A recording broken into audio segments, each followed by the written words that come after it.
Olá, no programa de hoje vamos falar sobre o preço dos combustíveis. Em muitos postos em Maceió, o litro de gasolina chega a custar R$ 3,18. Será que esse aumento se justifica? Quais os fatores responsáveis por essa alta em todo o Brasil? Você vai saber ainda as diferenças entre homens e mulheres quando o assunto é dinheiro. E no segundo bloco a gente discute a cobertura jornalística na área de economia. De que forma os profissionais da imprensa traduzem os números de pesquisas e termos econômicos para o leitor comum. Tudo isso você vai saber agora no Da Sua Conta, programa de economia da TV Educativa de Alagoas. A gasolina está cada vez mais cara no Brasil. A pesquisa é da Agência Nacional do Petróleo e foi realizada em 35 mil postos em todo o país. Em abril, houve o maior aumento desde setembro de 2005. A alta do preço pegou de surpresa o consumidor alagoano. E em alguns postos da capital, o valor do litro da gasolina chega a ser vendido por R$ 3,18. Sobre o assunto, eu converso com o economista Fábio Guedes.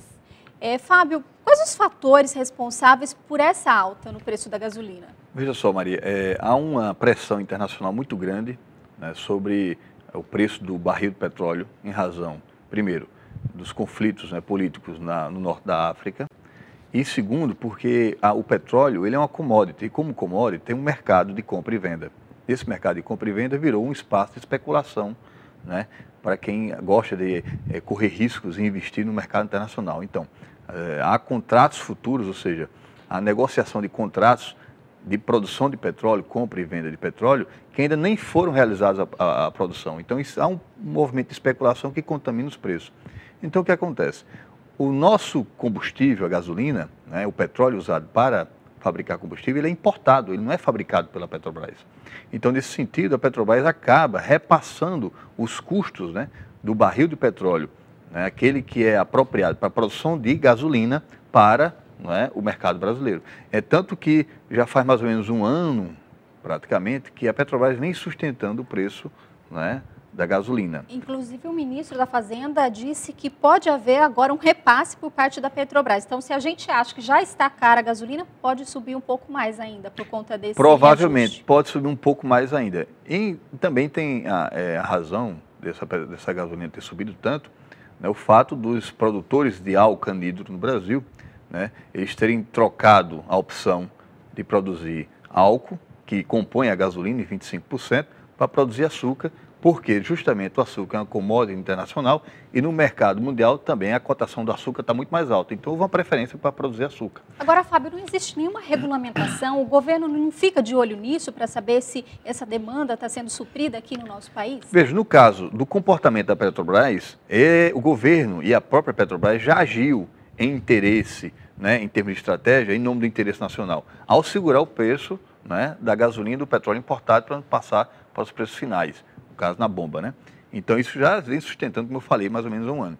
No caso do mercado e produtor de álcool, né, infelizmente, apesar da presidenta Dilma ter feito alguns discursos em razão, justamente em defesa do público brasileiro e criticando o setor produtor de álcool, nenhuma medida concreta, né, foi tomada justamente para regulamentar a produção e comercialização de álcool no Brasil. Agora, uma coisa que todo mundo sempre se pergunta, por que alguns postos conseguem manter o preço mais baixo e outros não? Isso depende muito das estratégias. Primeiro, estratégias microeconômicas de cada posto, né? Segundo, é evidente que não só em Maceió, como em outras capitais, há aquela situação em que se caracteriza como um cartel, ou seja, há uma reunião, né, em torno de um sindicato, no qual se define o preço final da gasolina. Então, há essa organização. Agora, existe também essa estratégia microeconômica, por exemplo, tem postos de gasolina que praticamente sua receita e seu faturamento está baseado na gasolina. Há outros postos, principalmente aqueles postos que estão mais próximos às grandes rodovias, né, que o faturamento se baseia basicamente em cima da comercialização de diesel. Então, quanto mais diesel vende, né, e mais faturamento tem, como as vendas de gasolina é um percentual menor, eles podem dar um desconto maior em cima do preço da gasolina. Notícias como essa, da alta do preço da gasolina, a gente vê normalmente no caderno de economia dos jornais. Espaço em que se divulgam pesquisas, taxas de juros, gráficos e todos aqueles termos tidos como economias. O fato é que nem sempre as matérias e reportagens explicam tintim por tintim aquilo que a gente precisa saber. Fábio, será que é por isso que as pessoas não se interessam tanto por economia? Na verdade, Maria, nos últimos 15 anos, esse espaço na mídia brasileira, principalmente no jornalismo, né, o tema da economia, ele foi cada vez mais se aprimorando. E a gente observa que há cada vez mais jornalistas e programas sobre economia. Né? Inclusive blogs também sobre o assunto. Então, quer dizer, por mais que exista um esforço de tentar traduzir o economês para a população brasileira, mas tem uma parte, né, justamente dos temas, que é extremamente técnica. Então fica muito difícil traduzir esse tecnicismo para uma linguagem comum. Mas se melhorou muito. O problema maior, no caso do jornalismo econômico no Brasil, é que por trás das opiniões, né, de supostos jornalistas que dizem entender da economia, há interesses fortíssimos, justamente dos grupos econômicos, da mídia mais tradicional e também justamente da influência de setores da economia e do mercado, não é? Que de certa maneira influenciam também as opiniões dos jornalistas. Então esses jornalistas acabam tendo opiniões que de uma certa maneira ou outra, né, divergem de outros, divergem também da academia. Por quê? Porque de certa maneira são visões, são opiniões que refletem visões de mundo, refletem também posicionamentos políticos e defesas de interesses também interesse econômico, interesse de determinados segmentos do mercado. Agora, muitos jornalistas reclamam também da questão da acessibilidade às fontes, né? Nem sempre é possível encontrar a fonte certa na hora certa para falar sobre determinado assunto, né? Veja bem, por quê? Primeiro, o economista ele trabalha com várias fontes, diversas fontes de informação. Entendeu? E essas diversas fontes, elas estão aí distribuídas por exemplo, em órgãos governamentais, órgãos não governamentais, empresas, setores corporativos. Então, para o jornalista, fica cada vez mais difícil porque essa pulverização de fontes prejudica muito a sua capacidade de colher informações, analisá-la e colocar à disposição do público.